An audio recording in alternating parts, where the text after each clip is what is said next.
아멘. 이 시간에 우리에게 주시는 하나님의 말씀 마가복음 14장 말씀입니다. 마가복음 14장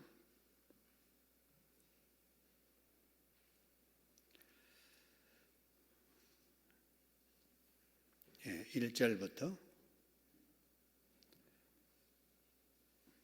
9절까지 교독하겠습니다. 14장 1절. 이틀이 지나면 유월절과 무교절이라 대제사장들과 서기관들이 예수를 흉계로 잡아 죽일 방도를 구하며 예수께서 베다니 나병 환자 시몬의 집에서 식사하실 때에 한 여자가 매우 값진 향유 곧 순전한 나드 한 옥합을 가지고 와서 그 옥합을 깨뜨려 예수의 머리에 부으니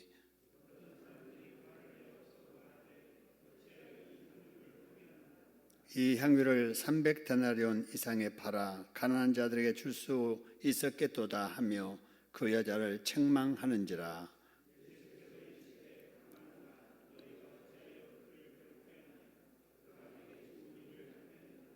가난한 자들은 항상 너희와 함께 있으니 아무 때라도 원하는 대로 도울 수 있거니와 나는 너희와 항상 함께 있지 아니하리라.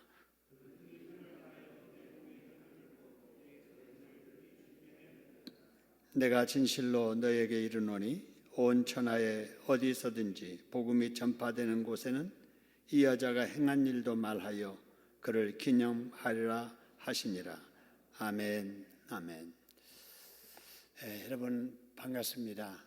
오늘 또 사모하는 마음으로 이 자리에 나오셨는데 우리 하나님께서 기뻐하실 줄로 믿습니다.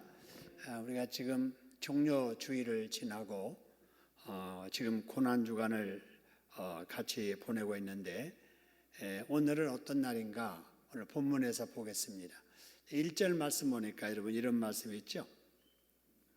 얼마가 지나면 유월절과 무교절이라 그랬죠. 이틀이 지나면 그랬죠. 이틀 지나면. 그래서 이 본문의 오늘은 요일로 치면 수요일 날입니다. 그래서 수요일 날에 있었던 말씀이 오늘 본문의 내용입니다. 그래서 1절부터 11절까지 우리가 읽었습니다만은 오늘 1절로 11절까지 보면은 세 부류의 사람들이 소개됩니다. 자, 첫째는 1절과 2절에 나오는 대제사장들과 서기관들이 나오고요. 그 다음에 이제 3절로 9절까지 마리아에 관한 이야기가 나오고 그 다음에 10절부터 11절까지가 가룟 유다에 관한 이야기입니다. 여러분 많이 들어보아서 이 사람들이 어떤 사람인가 여러분 아실 거예요. 대제사장들과 서기관들은 예수님을 죽이려고 했던 자들, 나중에 결국 그들의 뜻대로 예수님을 죽이지요. 결국 큰 죄를 짓고 망한 자들입니다. 그리고 10절, 11절 역시 가룟 유다도 예수님의 제자였지만 결국 은 30냥에 예수님을 팔고 그 돈 써보지도 못하고 목매달아 자결한 사람이지요. 그래서 대제사장들과 서기관들과 가룟 유다는 망한 사람이고요. 그 다음에 마리아는 칭찬을 받게 됩니다. 복을 받게 되지요. 그래서 오늘 본문의 말씀에 제목을 붙인다면은 복받은 사람과 망한 사람들이라고 제목을 붙여도 상관없습니다. 그래서 이런 사람들을 통해서 이런 사람들이 이러다가 망했구나. 이런 사람은 이래서 칭찬받고 복받았구나. 이걸 보면서 우리가 복받고 싶으면 복받은 사람의 모습대로 살려고 노력하면 우리도 칭찬 듣고 복을 받게 될 줄로 믿습니다. 그런데 악한 일을 하다가 망한 사람들의 그 모습을 그대로 따라하면 역시 똑같이 망하고 또 하나님 앞에 책망받게 되지요. 하나님께서 그걸 배우라고 바로 이런 사람들을 조목조목 이렇게 성경에 기록했다 이렇게 생각이 됩니다. 고난주간 수요일에 있었던 이 말씀들을 보면서 우리는 절대로 대제사장들과 서기관들처럼 살면 안 되겠다. 가룟 유다처럼 살면 안 되겠다. 이런 생각을 하면서 우리를 살필 줄 알아야 될 줄로 믿습니다. 여러분, 바로 이 사람들, 망한 사람들의 이 공통점은요, 예수님을 믿지 않지요. 그죠? 대제사장 역시 믿지 않는 사람이었지요. 서기관도 역시 하나님은 믿는다고 하면서도 하나님이신 예수님을 믿지 않았지요. 그래서 이 예수님, 하나님이신데도 불구하고 하나님을 믿는다는 사람들이 예수님을 죽일 방도를 구하지요. 어떻게 하면 죽일까? 아니, 이유 없이 죽여야 되니까 뭔가 올무를 씌워야 되잖아요. 그래서 뭔가 죽일 제목을 찾고 죽일 말거리를 찾아서 덮어 씌워 바로 이 죽이려고 흉계를 꾸미게 되지요. 그러다가 망한 거예요. 그 다음에 이제 가룟 유다 역시 그렇지요. 돈 욕심에 돈을 취하려고 믿음도 버리고 양심도 버리고 스승도 버리고 의리도 버리고 예수를 버리게 되지요. 그래서 가룟 유다 돈과 함께 망하게 되지요. 이 인생을 예수님께서 돌아보시면서 말씀하시기를 차라리 이 세상에 나지 않았으면 더 좋았을 뻔했던 사람이다 라고 이렇게 말씀하시지요. 이런 걸 보면서 우리가 절대로 그런 사람 되지 않아야 되겠다. 그럼 어떻게 해야 되느냐? 반대로 살면 됩니다.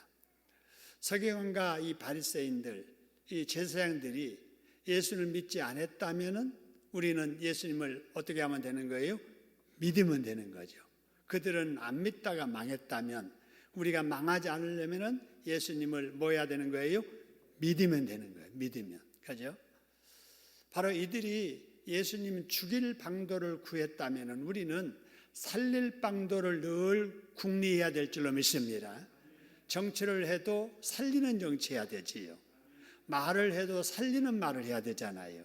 그래서 우리가 늘 어떻게 하면은 살릴까? 어떻게 하면은 세워줄까? 어떻게 하면은 바르게 할까? 이런 연구를 해야지.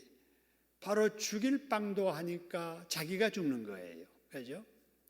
그리고 거짓된 걸 가지고 올감이 씌워가지고 흉계 꾸미니까 결국은 자기가 망하는 거예요.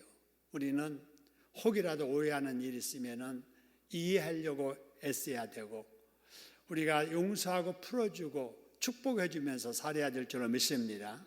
어려울수록 예수님 붙잡고 힘들수록 우리가 덕망 있게 사랑을 베풀며 살아야 복을 받게 될 줄로 믿습니다.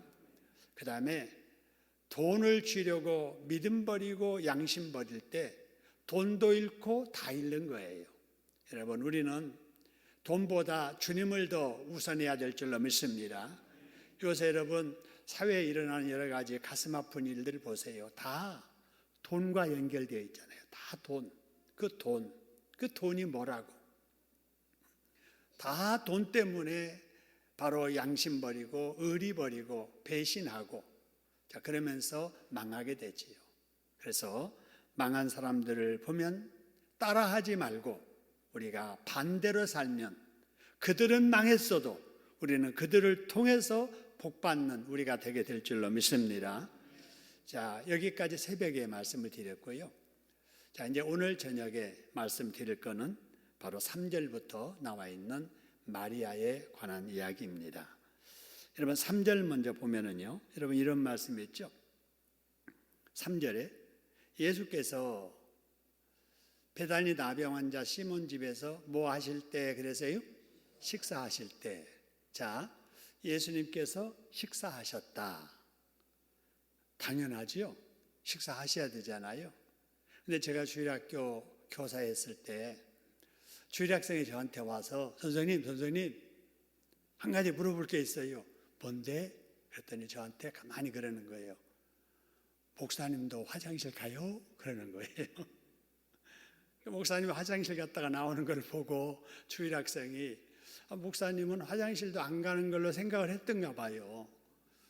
마치 하나님처럼 생각하니까 목사님은 화장실도 안 가실 거야. 근데 화장실에 나오는 걸 보고 신기해가지고 궁금해서 저한테 물었던 그런 생각이 납니다. 여러분, 우리가 어른들도 이 비슷한 생각을 할 때가 많이 있어요. 여러분, 목사도 먹어야 할 때가 되면 시장하고 배고프고, 피곤하면 쉬어야 되고, 여러분, 마음에 상처받는 말을 들으면 또 마음의 상처를 받고, 왜 그러지요? 목사도 뭐이기 때문에 그래요? 사람이기 때문에 그렇습니다. 목사도 사람이에요. 여러분, 예수님도 이 세상에 계실 때 사람이셨잖아요. 하나님이시지만 사람의 모습을 가지고 이 세상에 오셔서 바로 사셨기 때문에 예루살렘 성에 들어가실 때에도 갔다 다시 들어가실 때에도 시장하셔서 무화과 밑에 가시잖아요. 왜냐? 입이 무성한 거 보니까 무화과 열매 있을 거다. 덜 익었어도 때가 아니어도 있겠지. 가봤더니 없는 거예요. 그래서 무화과나무를 저주하셨던 일 우리는 기억하실 겁니다. 예수님도 길을 걸으면 피곤하시고 그래서 쉬셔야 되고 배고프면 시장하면 먹어야 되는 이런 인간이셨다 하는 거지요. 그래서 인간이셨던 예수님, 바로 베다니 나병 환자 시몬의 집에서 뭐 하셨다는 거예요? 식사하셨다 하는 거예요. 그럼 여기서 말하는 시몬은 누구일까 하는 거예요. 시몬. 여러분, 성경에 나와 있는 이 사람들의 이름은 그 당시에도 많은 사람들이 같이 이름을 가지고 있었습니다. 왜냐하면 기독교 문화이니까 그 유명한 사람들의 이름은 자녀들에게 이름 붙여서 부르게 하잖아요. 그래서 같은 이름들이 많이 있었는데 그러면 시몬은 어떤 시몬일까 하는 거예요. 여러분, 성경을 보면은 복음서가 있죠. 마태복음, 마가복음, 누가복음, 요한복음. 이 복음서 중에 마태, 마가, 누가복음을 공관복음이라 이렇게 말을 합니다. 이 공관복음이라고 하는 것은 복음 중에서도 예수님에 관한 이야기를 함께 다 기록한 거예요. 그래서 마태복음에 나와 있는 예수님에 관한 이야기가 누가복음에도 나와 있고 마가복음에도 나와 있고, 그렇기 때문에 어느 한 곳에서 말씀을 읽다가 좀 이게 뭐지 궁금하면은 그와 똑같은 사건을 다르게 기록한 다른 복음서를 보면은 비교가 되면서 보완되면서 확실하게 이렇게 드러나게 되지요. 오늘 여기도 마찬가지예요. 여기 마가가 누군가라고 했을 때 바로 요한복음 12장 시몬이 누군가 했을 때 요한복음 12장 1절에 보면은 이런 말씀이 있습니다. 보세요. 똑같은 내용인데 여기서는 이렇게 기록합니다. 6월절 엿새 전에 예수께서 베다니에 이르시니 똑같이 베다니에 이르셨죠. 근데 이곳은 설명하죠. 예수께서 죽은 자 가운데서 살리신 누가 있는 곳이라? 나사로 이렇습니다. 그죠? 그래서 오늘 여기 본문 마가복음에서 나와 있는 바로 여기 사람은 시몬은 누구냐? 요한복음 12장에 보니까 나사로구나 하는 것을 알 수가 있습니다. 여러분, 나사로 알잖아요. 죽어서 나흘이 됐어요. 무덤에서 썩어 냄새나는 그런 상황에서도 나사로야 무덤에서 나오너라 그러니까 죽었던 나사로가 살아났던 바로 그 사람의 집입니다. 나사로의 집에 가셨다는 거지요. 그럼 나사로가 혼자 살았을까? 가족은 누구였을까? 했을 때 역시 바로 다음 절인 2절에 보면은 거기 나옵니다. 거기 보니까 나사로가 있는 곳이라, 그 다음에 거기서 예수를 위하여 잔치할세 누구는 일하고 그래서요? 마르다는 일을 하고, 그 다음에 또 한 사람이 있는데 바로 그의 누이 마리아예요. 그래서 바로 이 시몬은 나사로이고 그의 가족은 누이 둘이 있었는데 누구와 누구라고요? 마르다와 마리아다. 우리 다 아는 바로 여인들이죠. 바로 이 집에 예수님께서 가셔서 식사하신 거예요. 근데 예수님께서 이때만 가신 게 아니고 평소에도 자주 그 집에 들르셨던 경험들이 있습니다. 그래서 길 가시다가 피곤하면 그 집에 들어가서 쉬시기도 하시고, 시장 하시면 들어가서 먹고 마시고 하셨던 그 집이에요. 왜 그랬을까? 바로 일가 친척이 아니에요. 평소 알던 집이 아니에요. 근데 복음 전하다가 이 삼남매가 복음을 잘 받아들이는 거예요. 예수를 잘 믿는 거예요. 그러면서 대접도 잘하고, 예수님 길 가시다가 언제든지 집에 오셔서 시장하시면 우리 먹던 음식 같이 드시고, 목마르면 마시시고, 피곤하면 쉬었다 가세요 라고 이렇게 잘 섬겼기 때문에 바로 예수님도 길 가실 때마다 그 집 들러서 쉬어가기도 하시고 먹고 마시기도 하시고, 또 그러고 나서 성경도 가르치시고 기도해 주시고 이런 교제가 평소에 늘 있었던 거지요. 여러분, 목회를 하면서 저는 이런 집들을 많이 봤습니다. 그래서 어떤 분은 그래요. 목사님 신방하시다가 시장하시면 언제든지 오세요. 식당에 들어가서 사자두시 마시고 언제든지 오세요. 전사님 전화하지 말고 언제든지 시장하시면 우리 집에 오세요. 신방대원들 데리고 언제든지 오세요. 그래서 들어가면은 급하게 국수를 삶아서 이렇게 같이 말아서 먹기도 하고, 있는 밥 그저 비벼가지고 같이 먹기도 하고. 여러분, 그런 적이 부목사 생활할 때 많이 있었습니다. 그럴 때 참 재미도 있고, 한정식 집에 가서 먹는 음식은 아니지만은 그 어떤 음식보다도 맛있고, 왜냐? 사랑이 있고 교제가 있기 때문에 그렇습니다. 여러분, 우리 교회도 교육자들에게 이렇게 잘 섬기시는 분들이 많이 계십니다. 제가 지금은 요새는 신방을 자주 다니지 않지만, 그래도 사무실에서 설교를 준비할 때, 기도할 때 많은 분들이 음식들을 많이 가져다 주시고, 어쩔 때는 붕어빵도 갖다 준 분도 계시고, 어쩔 때는 음료도 갖다 주시는 분도 계시고, 어떤 분은 고구마도 갖다 주시는 분도 계시고, 어떤 분은 감자도 갖다 주시는 분도 계시고. 자, 그렇게 소소한 것을 받을 때마다 우리 교인들이 참 순수하구나, 정이 많구나, 가슴이 따뜻하구나, 우리 교역자들을 하나님의 일을 하는 사자로 여기는구나, 이런 마음이 들어서 작은 거 하나를 받을 때도 그분들을 위해서 기도하곤 합니다. 나사렛 가정이 그런 가정이었습니다. 그래서 예수님께서 수시로 방문하여 언제든지 쉬고 먹고 마시고 그럴 뿐만 아니라, 여러분, 또 한 가지 중요한 사실은 평소에 예수님과 이렇게 좋은 관계였기 때문에 여러분, 이 집에 가장이 쓰러졌잖아요. 갑자기 나사로가 죽은 거예요. 여러분, 이때 가장 먼저 생각난 분이 누구겠어요? 예수님이지.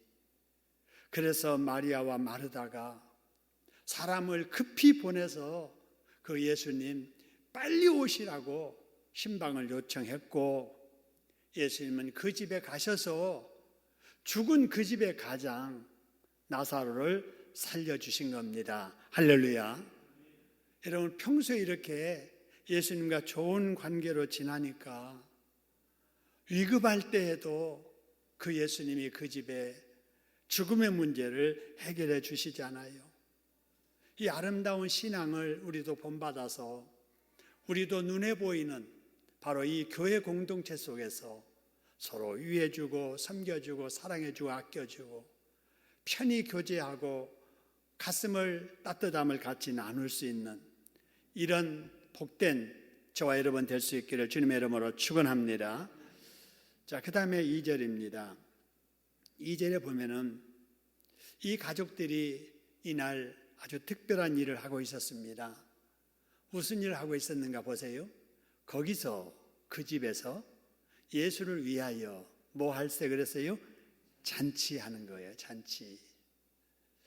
여러분, 이 잔치는 아마 나사로가 죽었다가 살아난 이후에 아마 이 잔치를 하고 있었을 거예요.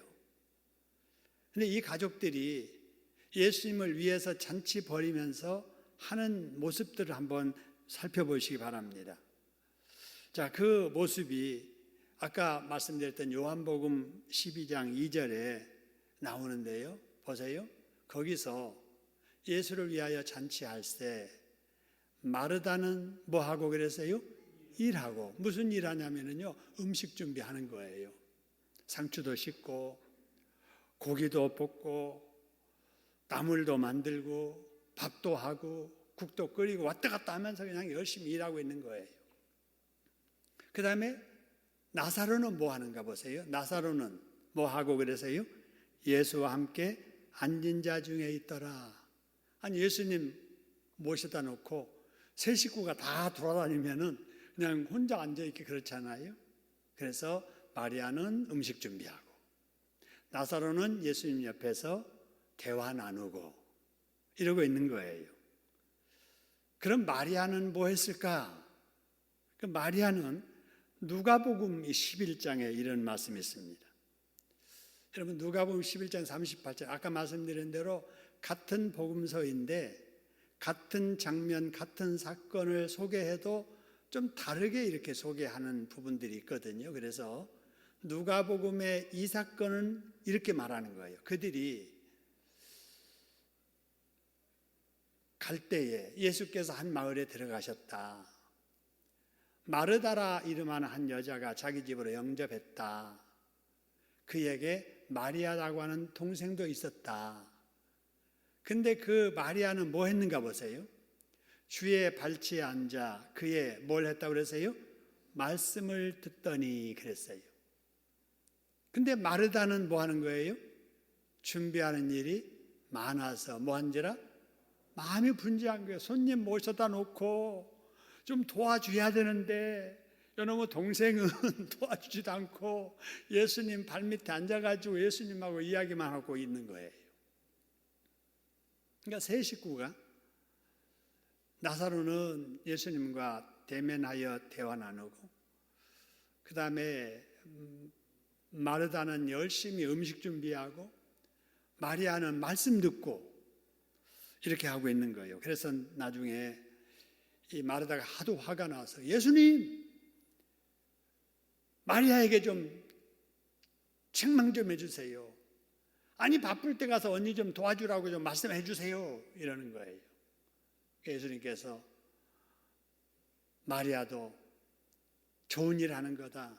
놔둬라. 말씀 듣는 것도 음식 준비하는 것만큼이나 중요한 일이다. 라고 해서 마리아 편을 들어가지고 마르다가 음식을 준비하면서도 생뚱했던 이런 그 분위기를 느껴지는데, 어쨌든지 세 식구가 다 각자 은사대로 우리 주님을 섬기는 모습을 보게 됩니다. 여러분, 그런데 이 마리아가 말씀만 들은 게 아니에요. 3절의 말씀 본문에 다시 돌아오면은요, 여기 보니까 3절에 이렇게 나와 있습니다. 누가 매우 값진 향유를 가져왔다 그래서요? 한 여자. 여기서는 한 여자예요. 한 여자. 이 한 여자가 누구냐면 마리아예요. 마리아가 예수님에게 가지고 와서 예수님 머리에 부은 거예요. 뭘 부었느냐 보니까 매우 뭐 한 거라고 그랬어요? 값진 향유. 매우 값진 향유를 가지고 온 거예요. 매우 값진이라고 하는 것은 그럼 얼마나 값지길래 매우 값진이라고 했을까? 여러분, 이 매우 값진 향유는 순전한 나드 한 옥합이라 그랬습니다. 이게 순전한 나드 한 옥합이라고 하는 것은요, 그 당시에 가장 유명했던 향수예요. 향수. 지금도 향수 좋아하는 사람들 많이 있고, 또 외국에 갔다가 뭐 공항에서 아니면 비행기 안에서 또 외국에서 향수를 사다가 이렇게 선물하는 경우도 있는데, 이 향수는 여러분 아주 작은 병이지만 굉장히 비싸지요. 그러니까 이 당시에 최고의 바로 이 향수가 뭐냐면요, 나드 향수였습니다. 이 나드 향수는 어디서 나오냐면은 히말라야 산맥, 그리고 인도에서 생산되는 당시 최고의 향수 원액이지요. 이 향수 원액은 대단히 귀중한 거지요. 그래서 돈 많은 귀한 사람들이 찍어서 조금씩 발라서 그 냄새를 풍기거나, 아니면은 결혼식이나 아니면은 사람이 죽어서 마지막 장례식을 치를 때 바로 그걸 부어가지고 사용하는 아주 소중한 것이었지요. 그래서 매우 값지다고 그런 거예요. 그러면 그 매우 값지다는 그 값진 그 가격이 어느 정도 될까? 5절에 보면은 그런 말씀이 있죠. 얼마 이상에 팔아 그래서요? 300데나리온 그랬습니다. 이 데나리온은 그 시대의 화폐 단위잖아요. 미국 돈은 달러라고 하는 것처럼, 그 다음에 우리나라 화폐는 원 하는 것처럼, 이 당시에 데나리온은 화폐 단위인데 이것이 몇 데나리온 그래서요? 300데나리온. 그래서 1데나리온의 그 당시 가치가 얼마냐면요, 작년이 하루 일해서 받는 품삯입니다. 그래서 하루 일하면은 1데나리온을 받는 거예요.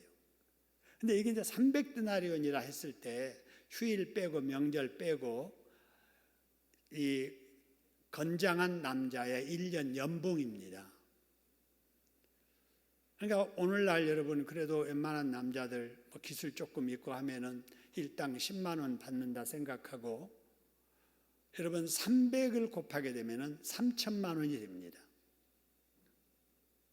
그러니까 이 마리아가 지금 가지고 온 옥합, 나드 그 향유가 3천만 원 되는 거예요. 3천만 원. 여러분 지금 돈도 3천만 원이면 굉장히 큰 돈인데 이 당시에 3천만 원이면 대단하게 큰 돈이지요. 이 사람이 사업가도 아니잖아요. 결혼도 안 한 처녀잖아요. 근데 이것이 어떻게 해서 준비되었을까? 아마 그는 자기 결혼식을 위해서 혼수품으로 지금 장만한 그에 있어서 가장 중요한 재산 1호의 바로 품목이었을 거예요. 이렇게 비싼 향유를 딱 깨뜨려가지고 병을 따가지고 예수님 머리 위에다가 부어드렸다라고 하는 사실입니다. 이런 마리아가 말씀 듣다가 깨달았을 거예요. 그리고 이미 자기 집에 생명의 은인이지 않아요. 예수님이 안 계셨더라면, 예수님이 오빠를 살려주시지 않았더라면 자기 집에는 이제 가장 없는 그저 두 누이만 이렇게 자매만 가정을 이루어야 되는데 자기 오빠를 살려주신 것이 너무나도 감사했겠지요. 그래서 이렇게 고맙고 감사한 이 예수님에게 내가 드릴 수 있는 것이 뭘까라고 했을 때 자기가 가진 가장 소중한 혼수품으로 준비했던 향유를 가져다가 아낌없이 부었던 것입니다. 여러분, 붓는 향수보다 예수님을 더 사랑했기 때문에 가능한 일이지요. 그죠? 자기가 가진 그 향유보다도 예수님을 더 사랑했기 때문에 그게 가능한 일입니다. 아마 마리아가 생각하기를 내가 이때 안 하면 언제 하겠는가? 오늘 안 하면 내가 다시는 이런 기회가 없을 거야. 그래서 마지막 기회로 알고 자기가 할 수 있는 최고의 선물을 예수님에게 드렸던 거지요. 여러분, 그 집의 분위기를 한번 생각해 보세요. 요한복음 12장 3절의 말씀처럼 거기 보세요. 향유 냄새가 뭐 하더라 그랬어요? 집에 가득하더라. 집에 가득하더라.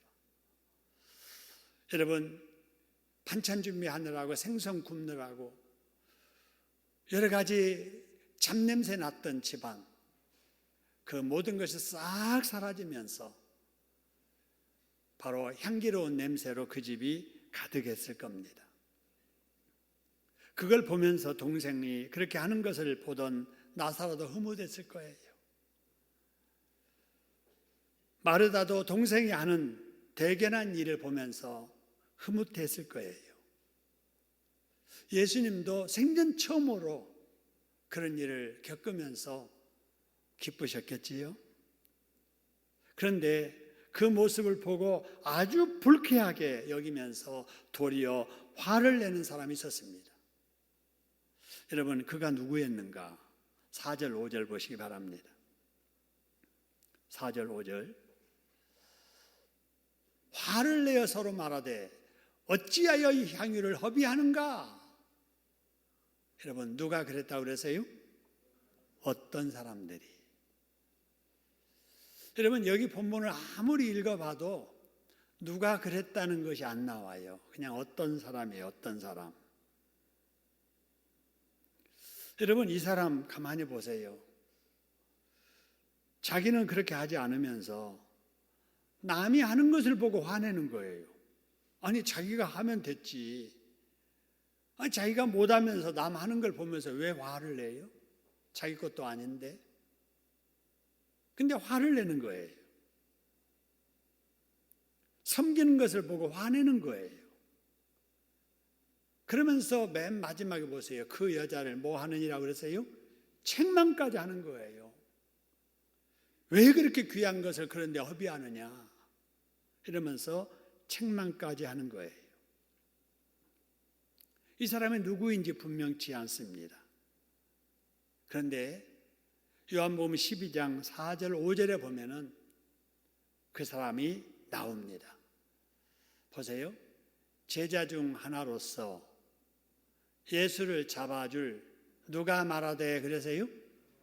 가룟 유다가 말하되, 가룟 유다가 말한 거예요. 보세요. 이 향유를 어찌하여 300데나리온에 팔아 가난한 자들에게 주지 아니하였느냐 이러면서 오히려 책망하는 것입니다. 다른 사람이 그런 말을 해도 말려야 할 위치에 있었던 사람이 예수님에게 귀한 것 드리는 것을 허비하는 일이라고 하면서 책망을 하는 거예요. 여러분, 이 말을 들어보면 유다가 예수님에 대해서 평소 어떤 생각을 하고 있었는가를 알 수 있잖아요. 사람은 그냥 보면 잘 몰라요. 근데 어떤 일을 볼 때 어떻게 반응하느냐를 보면 그 사람의 속내를 우리가 알 수 있잖아요. 가룟 유다는 평소에는 겉으로는 가장 예수님 가까이 붙어 다니면서 가장 사랑한다고 하면서도 속으로는 사랑하지 않았던 거지요. 존경하지 않았던 거예요. 남 보기에는 최측근인 것처럼 하면서도 속으로는 예수님을 이용해서 자기의 이득이나 챙기는 계산적인 사람이었다는 것을 그의 말을 통해서 우리가 알 수 있잖아요. 여러분, 이렇게 자기는 봉사하지 아니하면서 남이 봉사하는 것을 못마땅하게 여기고 입방아 찢는 사람들이 교회 안에서 여러분 꼭 있습니다. 유다 같은 사람들 말입니다. 그래서 어떤 사람들은요, 교회에서 봉사해도 자꾸 모르게 하려고 그래요. 왜냐하면 입에 오르내리는 것이 싫어서. 그래서 조심하면서라도 하면 괜찮은데 아예 이 말 저 말 듣기 싫으니까 하고 싶은 봉사도 안 하려는 사람들이 있어요. 조금만 남다른 봉사하면은 이러쿵 저러쿵 말하는 것이 듣기 싫어서 말입니다. 여러분, 교회가 혹시라도 그런 분위기가 돌면 그 교회는 하나님이 기뻐하시는 교회가 아니지요. 혹이라도 나의 행동 하나가 우리 교회 공동체의 분위기를 그런 쪽으로 몰고 가지 아니하도록 조심해야 될 줄로 믿습니다. 내가 못하는 봉사를 남이 하면 오히려 내가 한 것만큼 기뻐하는 마음이 있어야지 남이 하는 것을 시기하고 질투하고 이러쿵 저러쿵 말하는 것은 가룟 유다 같은 사람이지요. 여러분, 그러면은 가룟 유다가 그렇게 말하는 이유가 무엇일까요?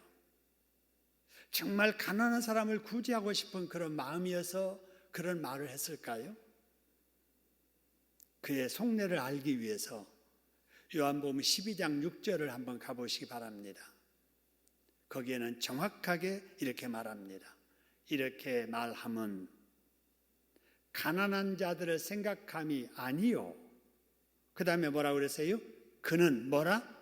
도둑이라. 돈꾀를 막고 거기 넣는 것을 뭐 하는 자라고요? 훔쳐감이라 그랬어요. 여러분, 도둑 중에 가장 무서운 도둑이 이런 도둑이에요.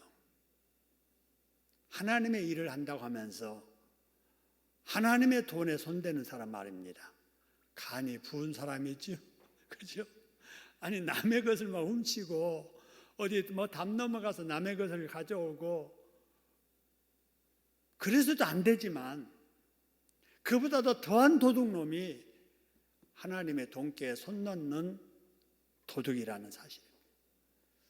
여러분, 상상할 수 없잖아요. 하나님이신 예수님 곁에서 가장 신임받던 가룟 유다가 그 돈께에 돈을 훔쳐서 자기 주머니에다 넣는 사람인 줄을 누가 알았겠어요? 아무도 몰랐지요.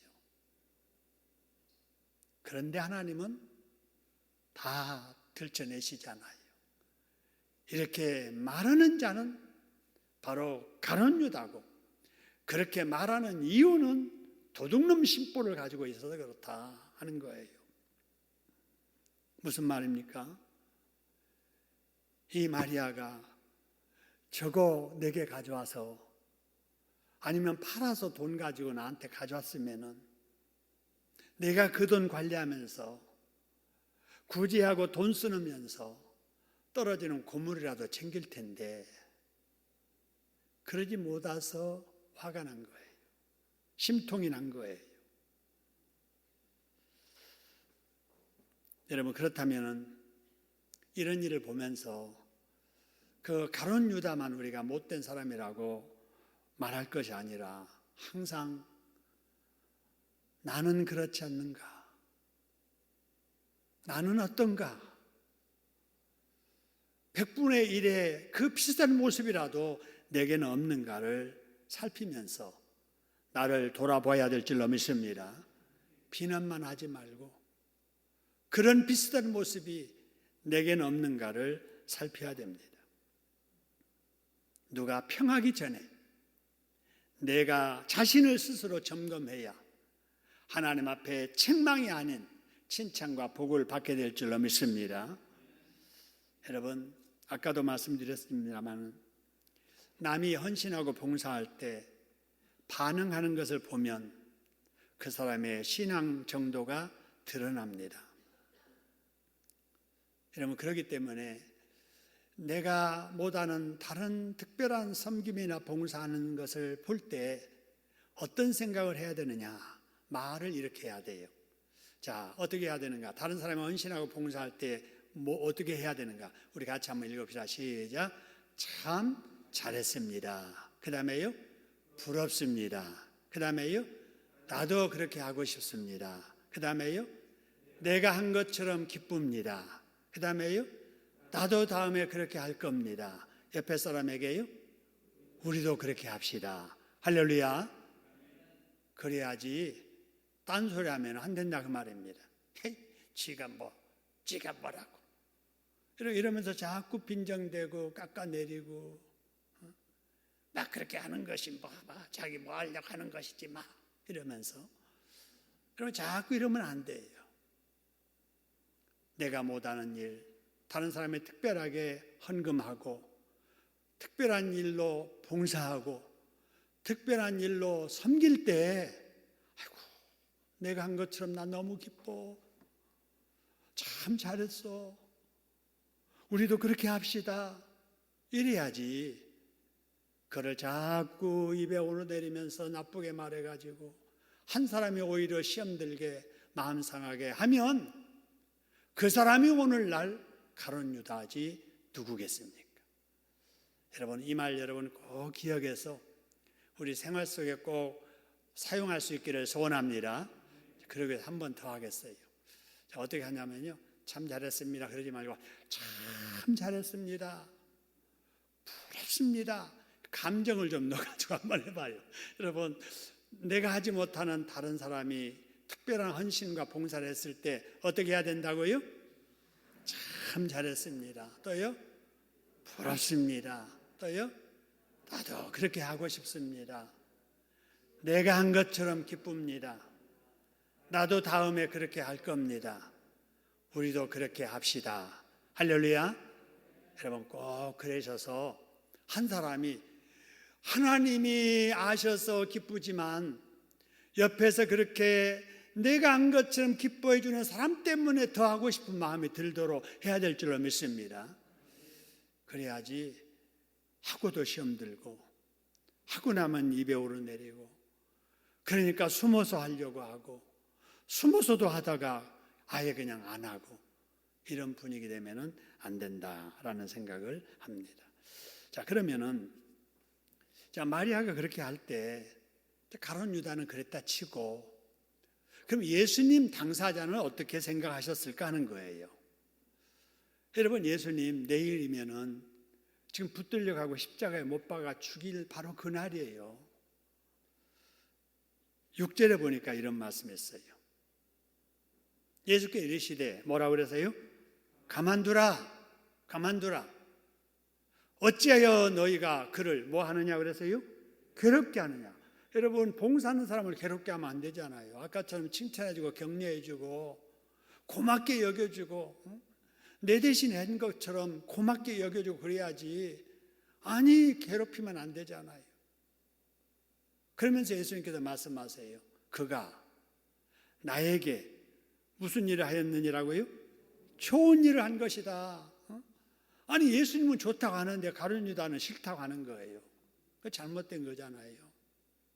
예수님이 기뻐하시면은 나도 기뻐해야 될 줄로 믿습니다. 예수님이 좋은 일 하셨다고 그러면은 나도 좋은 일 했다고 해야지. 예수님은 잘했다고 하는데 가룟 유다는 잘못했다고 그러고 그러면 안 되잖아요. 예수님은 그 여인에게 좋은 일 하였다고 하셨습니다. 유다는 그런데 그 여인을 잘못했다고 책망한 거에 화를 내면서, 여러분, 우리는 이런 일을 보면서 아까 말씀한 것처럼 남이 봉사하는 것을 보고 행여라도 시기 질투하면 안 됩니다. 그런 마음이 혹 생기면 이거는 인간적인 마음이다. 성령이 주시는 마음이 아니고 마귀가 시험 들게 하려고 하는 마음이다 하고 빨리 떨쳐버려야 될 줄로 믿습니다. 봉사하고 섬기는 입장에서도 사람 눈치 보지 말고 예수님께서 기뻐하실 것 같으면 소신 있게 봉사하고 섬겨야 될 줄로 믿습니다. 누구 눈치 봐가면서 내가 할 일 안 하고 그럴 필요 없잖아요.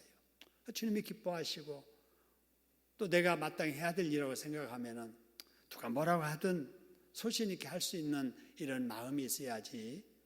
그렇다고 해서 하다가 않고 하고 또 시험 들고 이러면은 안 되지요.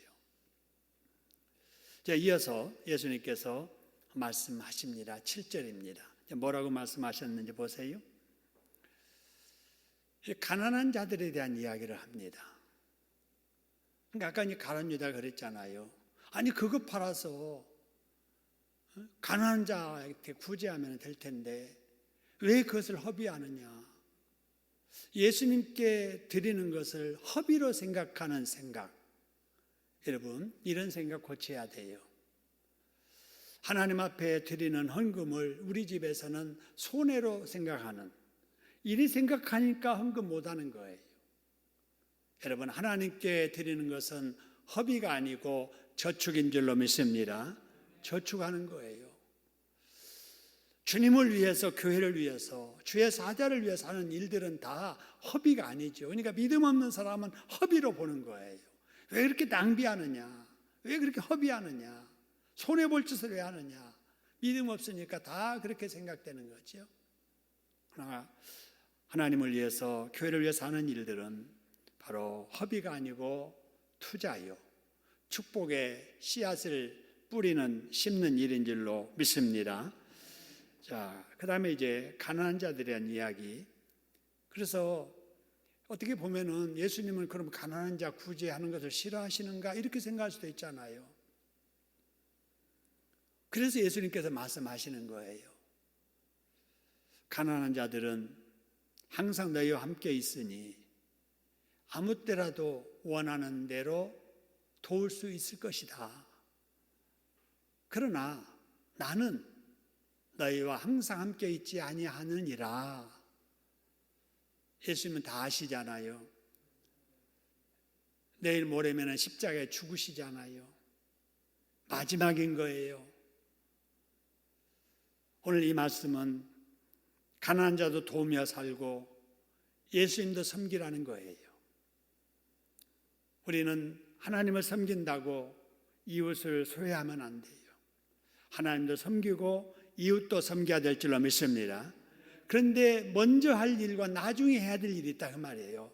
오늘 여기 말씀은 그 말이에요. 가난한 자도 도우며 살아라. 예수님도 섬기며 살아라. 그런데 무엇을 먼저 해야 되는가를 알고 우선순위를 정확히 알고 하라는 거예요. 그러지 구제 가난한 사람 하지 말라고 한 건 아니지요. 여러분, 우리는 뭐든지 우선순위를 잘 알아서 해야 될 줄로 믿습니다. 이것도 하고 저것도 해야 된다면은 먼저 해야 될 일, 나중에 해야 될 일을 잘 알아야지. 이게 뒤죽박죽 되면은 안 되는 거잖아요. 우리 자녀들을 키울 때 부모들이 참 마음이 아플 때가 그거지요. 애들이니까 컴퓨터도 해야 되고 공부도 해야 되고 또 이제 사춘기 지나니까 이성에 대한 관심도 있고 아니 컴퓨터도 좀 해야 되고 이래야 되잖아요. 근데 이거를 어떤 것이 더 중요한지 덜 중요한지를 모르고 덜 중요한 것을 하느라고 더 중요한 것을 못하니까 이게 이제 문제지요. 못하게 하는 게 아니잖아요. 하라는 거예요. 하되 우선순위를 잘 알아서 비중을 잘 두고 하라고 하는데도 그걸 모를 때, 말을 안 들을 때 속상하지 않아요? 우리 예수님께서도 바로 우선순위를 잘 두고 해라. 그리고 또 한 가지는 할 수 있을 때 하라는 겁니다. 할렐루야. 우리가 우선순위를 잘 정하되 언제 해야 된다고요? 할 수 있을 때 해야 됩니다. 여러분, 할 수 있을 때 안 하면 반드시 후회가 오게 됩니다. 여러분, 기도도 그렇습니다. 기도 생활도 할 수 있을 때 해야 돼요. 봉사도 할 때가 있는 거예요. 할 때가. 섬김도 마찬가지예요. 때를 놓치면 하고 싶어도 할 수 없는 때가 오기 때문에 그렇습니다. 그래서 뭐든지 할 수 있을 때 미루지 말고 실행하는 지혜가 있어지시를 소원합니다. 한번 따라합시다. 할 수 있을 때 하자. 그렇습니다. 할 수 있을 때. 여러분, 그런데 마귀는요, 특히 예수 믿는 사람들에게는 하나님이 기뻐하는 일을 하지 말라고 하지 않습니다. 불신자들은 하지 말라고 그래요. 교회 가지 마. 기도해도 필요 없어. 그런데 우리 예수 믿는 사람들에게는 마귀는 다르게 합니다. 하지 말라고 하면은 더 한다는 걸 마귀는 알아요. 그래서 마귀는 뭐라고 말하냐면요, 하기는 하되 언제 하라고 그래요? 다음에 하라. 다음에. 지금만 때냐? 다음에. 전도 다음에. 코로나 끝나고 해. 코로나 끝나고. 11조 생활. 지금이 어느 때인데 11조 생활이야. 경제 풀리고 좀 살만하고 숨통 튀면 해. 자꾸 이렇게 다음으로 미루게 하는 게 미루게. 그러다가 영원히 못하게 하는 것이 마귀의 수법입니다. 그래서 하나님이 기뻐하실 일은 감동나고 생각날 때 즉시 실행을 해야 될 줄로 믿습니다. 안 하면 그 마음 없어집니다. 보세요. 안 하면 그 마음 없어집니다. 그래서 하나님께서 축복하시려고 먼저 뭔가 하나님 기뻐하실 일을 생각나게 하실 때, 감동 주실 때 마음 먹었으면은 할 수 있는 그 순간에 실행을 해야지, 아무리 천사 같은 마음이라도 미루면 그 마음 없어지는 거예요. 그래서 우선순위 잘 정하고 할 수 있을 때 하라 하는 것이 주님의 말씀이고요. 그 다음에 이제 8절입니다. 7절에 이어서 그 마리아가 향유를 부은 일을 평가하세요. 뭐라고 평가하시냐? 그는, 마리아는 힘을 다하여 할 수 있는 일 최선을 다하여 내 몸, 예수님의 몸에 뭘 했다고 그랬어요? 향유를 부어서 뭘 하였느니라 그랬어요? 내 장례를 준비하였느니라 하는 거예요. 여러분 한번 생각해 보세요. 마리아가 예수님이 지금 죽으실 것, 그러니까 내가 예수님 장례를 위해서 향유를 부어야지, 그 생각을 했을 것 같아요? 안 했을 것 같아요? 안 했지요. 그 생각 안 했습니다. 그저 우리 집에 오신 예수님, 우리 오라버지를 살려주셨는데 내가 무엇으로 그 감사를 표할까 하다가 내가 가진 가장 귀한 것 쏟아 부어야지 하면서 그냥 부었던 거예요. 근데 예수님은 미리 아시고 마리아가 내 장례를 미리 준비하였느니라 라고 인정해 주신 거예요. 부지 중에 예수님께 섬겼던 그 일이 예수님의 마지막 장례를 위한 헌신이었다는 사실입니다. 여러분, 그래서 히브리서 13장 2절에서 이렇게 말합니다. 손 대접하기를 뭐하지 말라고요? 잊지 말아라. 이로써 뭐 한중에 전사들을 대접한 일이 있다고요? 부지 중에. 그죠? 평소엔 늘 이렇게 이웃들을 덕망 있게 사랑 실천하며 대접하며 이렇게 살다 보니까 알지 못하는 중에 누구를 대접했다고요? 천사를 대접해서 복받은 이들이 있느니라 라고 말씀을 하십니다. 여러분, 우리도 늘 평소에 이렇게 베풀며 사랑하며 덕을 베풀며 살아야 될 줄로 믿습니다. 그러게 되면은 내가 알지 못하는 중에 주님을 대접하는 역사도 있게 될 줄로 믿습니다. 부지 중에. 그러니까 꼭 계산적으로 내가 저 사람에게 이렇게 하면은 뭐 하겠지, 계산적으로 이렇게 하지 말라는 거예요. 누가 됐든지 기회가 되는 대로 그저 순수한 마음 가지고 덕을 베풀고 사랑을 베풀고 도와주고 세워주고 축복해주고 이렇게 하면 생각지도 못한 일로 우리 하나님께 영광 돌릴 일이 있게 될 줄로 믿습니다. 그 다음에 9절입니다. 예수님께서 이제 마무리하십니다. 내가 진실로 너희에게 말한다. 온 천하에 어디서든지 복음이 전파되는 곳에는, 그 다음에 모두 말하여 그를 기억하라 그래서요, 이 여자가 행한 일도 그렇습니다. 여러분, 이 마리아 이미 세상 떠버리고 없지만 그 이름이 지금 우리에게 지금 입에서 오르내리고 있잖아요. 그것도 하나님 앞에 복받은, 예수님에게 칭찬받은 아름다운 여인으로 말입니다. 여러분들도 하나님 앞에 교회에서 열심히 마리아처럼 충성한다면 여러분이 이 세상 수완 다 차고 떠나갈지라도 교회를 기억하는 사람들의 그 기억 속에 여러분의 그 이름들도 함께 기억되어 기념될 줄로 믿으시기를 소원합니다. 그렇게 될 거예요. 그렇게 되도록 우리가 신앙생활을 해야 될 줄로 믿습니다. 나는 떠나도 내 아름다운 봉사와 섬김, 이것이 기억되어져서 후대까지 기념될 수 있다면 얼마나 좋겠어요. 여러분, 우리 주변에 이렇게 보세요. 어느 교회 하면은 딱 떠오르는 사람들이 있어요. 좋은 이미지로 떠오르기도 하지만은 안 좋은 이미지로. 그래서 원정교회 누구? 뭐 청량교회 누구?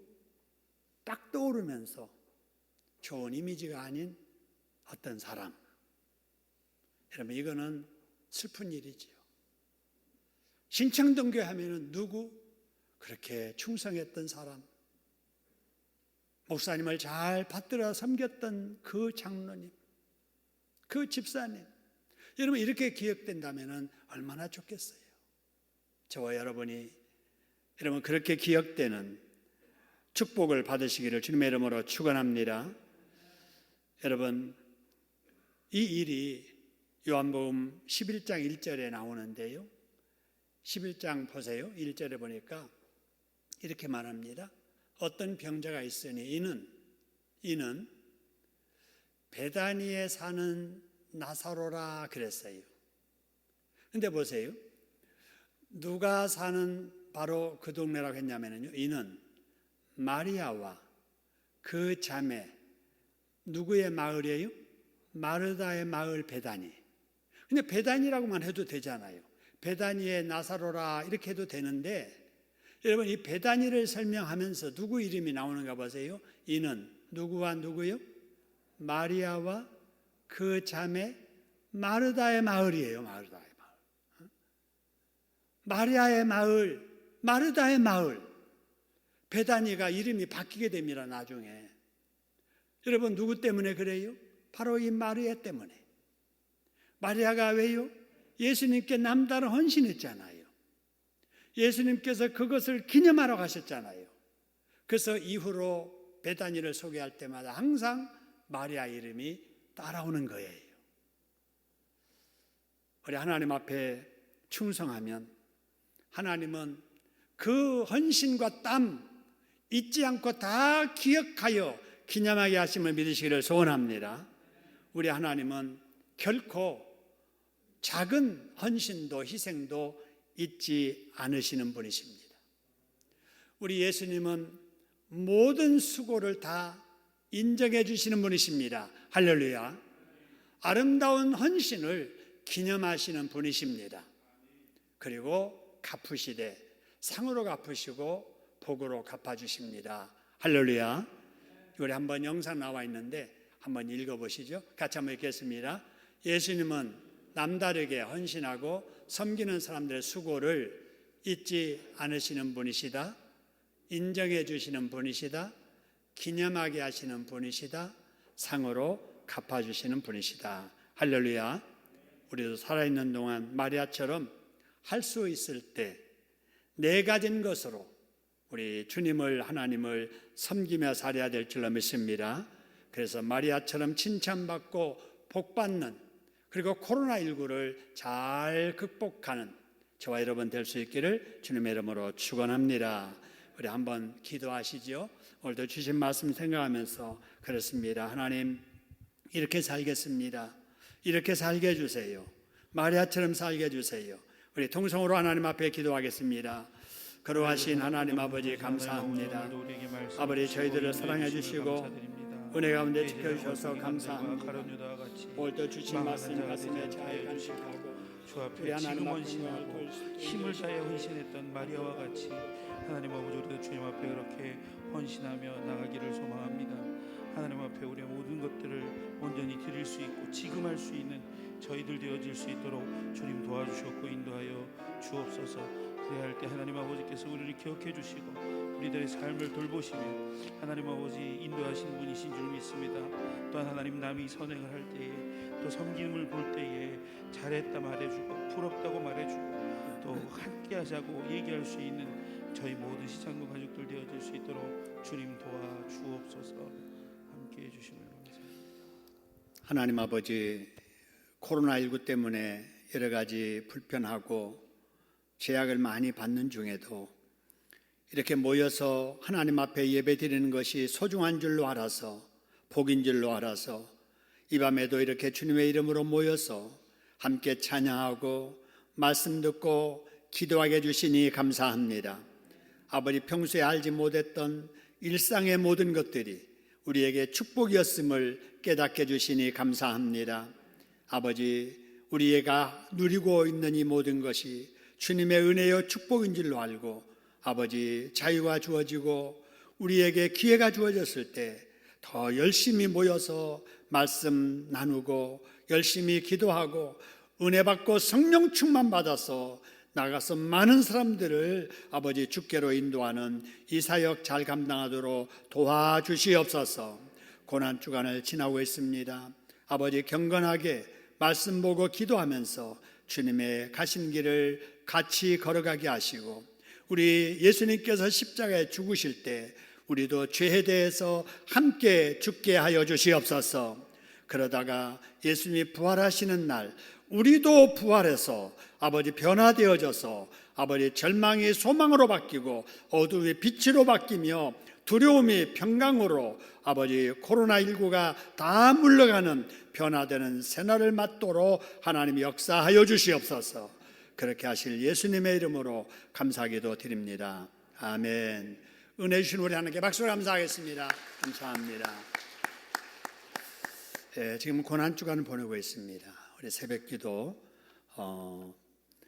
4시 반부터 문을 엽니다. 5시에 말씀 시작하고요 5시 반에 마칩니다. 여러분 많이 나오셔서 같이 기도하시고 우리 심야기도에 금요일날 9시에 시작을 합니다. 심야기도에 많이 나와주시기를 바랍니다.